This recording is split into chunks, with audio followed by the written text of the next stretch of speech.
Сәлем достар, қалдарыңыз қалай? Сіздермен бірге қазақстандық Рапунцель, Мөлдір Бекжан. Мен бүгін коллаген туралы сөз қозғағым келіп отыр. Жалпы коллаген деген не? Біз оны не себепті қолданамыз? Және коллаген қолданбасақ не болады? Осы туралы айтқым келеді. Ал егер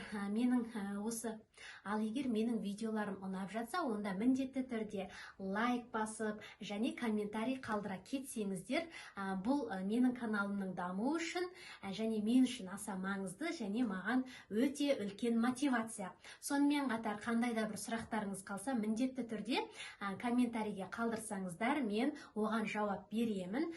Оған қоса мен негізгі сұрақтарға өзімнің Мөлдір Бекжан деген инстаграм парақшамда дайректте жауап беремін және сториздерде жауап беріп отырамын.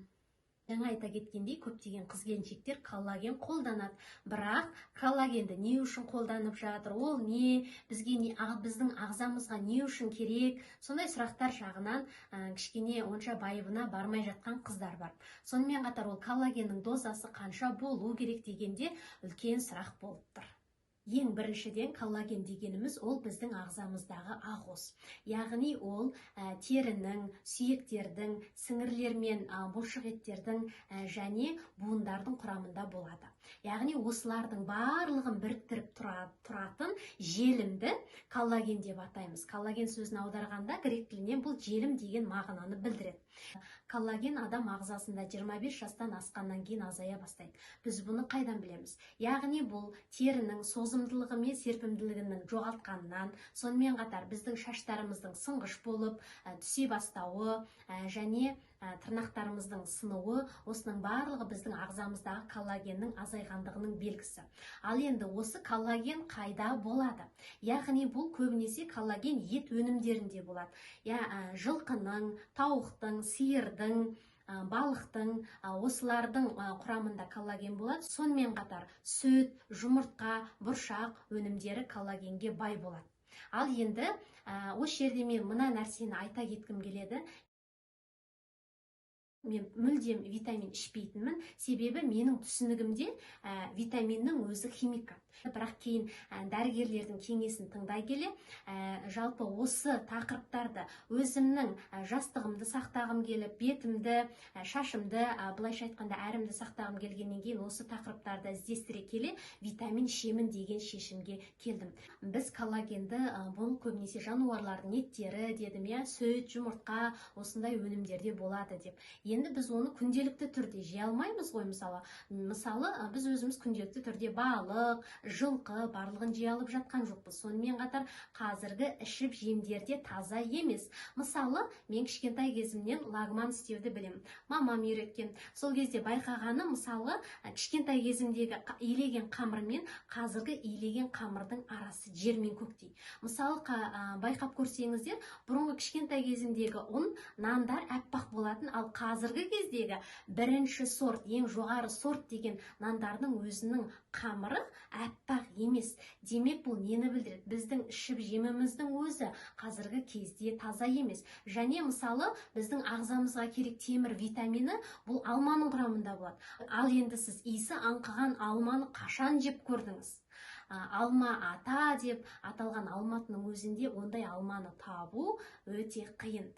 Сонымен қатар алмаларды байқасаңыздар, негізі бұрын кесіп қойған кезде міндет немесе тістесеңіз қарайып кететін. Ал қазіргі алмалар қараймайды. Неге? Демек, бұл да айналып келгенде қазіргі кездегі ішпек жемектің таза емес екендігін білдіреді. Оған қоса, оған жағымсыз экологияны қосыңыз, біздің уақытында ұйықтамайтынымызды, күнделікті стресс, осының барлығын қосқанда, біз өзіміздің ағзамызды біз өзіміздің ағзамызға жеткілікті түрде дәрумендерді, яғни витаминдерді бере алмайды екенбіз. Сол себепті мен витамин іше бастадым және коллагенді де іше бастағаным сондықтан.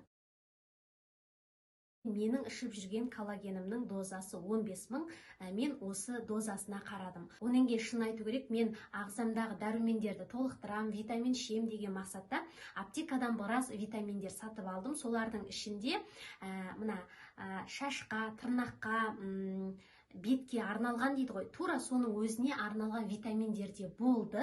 Оның өзін аптеканың өзінен 10-15 мыңға сатып алдым, бірақ шынын айтайын, ол маған көмектеспеді. Сонымен қатар енді олардың нақты аттарын атамай қояйын, басқа да бірнеше витаминдерді ішіп көрдім, дегенмен олар маған көмектеспеді. Ең біріншіден мен мысалы өзім шампундардың құрамына қарайтындай, бұл коллагеннің де құрамына жақсылап қарадым. Бұл коллагеннің құрамында В және С тобындағы витаминдер, магний, цинк, мыс витаминдері бар. Коллаген жетіспеген кезде ол біздің шашымыздан, бетімізден, тырнағымыздан, яғни соларға зақым келу арқылы көріне бастайтындығын айттым. Коллаген терінің қаттылығы мен серпімділігін нығайтады, шаш пен тырнақтың нығаюына көмектеседі. Тақта сөз бар, бетінің нұры таймаған, жүзі нұрлы екен дейді. Осының барлығы бекер айтылмаған. Сонымен қатар теріні жағымсыз сыртқы әсерлерден қорғайды. Қандай жағымсыз сыртқы әсерлер бар? Мысалы, күннің көзі, желдің қатты соғуы, күннің қатты ыстықтығы немесе суықтығы, барлығы біздің терімізге өзінің белгілі бір мөлшерде зиянын тигізеді. Енді осы жерде бір лайфхак айта кетейін. Жалпы біздің мына бетіміздің саулығы мен әдемілігі бұл тек қана осы беттің өзіне ғана емес, біздің мына шашымыз, бас терісінің де саулығына алып келеді екен. Сол себепті де витаминдерде шашқа, тырнаққа, бетке деген арнайы осы үшеуінің өзіне былайша айтқанда атап отырып витамин бар. Демек біз өзіміздің күтімімізді ойлаған кезде мен тек қана шашымды күтем, мен тек қана бетімді күтем, мен тек қана тырнағыма маникюр жасатып тырнағымды күтем деген емес. Біз жалпы барлығын кешенді түрде жасауымыз керек. Енді осы жерде тағы бір нәрсе, мысалы қараңыз, сіз витамин ішіп жатырсыз, коллаген ішіп жатсыз, бірақ осылардың барлығының әсері білінбей жатқан сияқты, шашыңыздың түсу азаймай жатқан сияқты, бетіңіз бір соншалықты бір жылтырап әдемі болмай бара жатқан сияқты. Міне, бұл жерде біз ескеретін жағдай бар. Демек, біз осымен қосымша түрде тағы да кешенді тағы бір нәрселерді ескеруіміз керек. Мен оны өзімнің келесі видеомда айтатын боламын. Мен осы видеом ұнаса, лайк басып, комментарий жаза кетіңіз. Және егер сіздің шаш туралы, жалпы осы витаминдер, шампунь туралы қандай да бір сұрақтарыңыз болса, мен осы видеоның астына өзімнің номерімді қалдырып қоямын. Сол номерге маған WhatsApp-қа жаза аласыздар.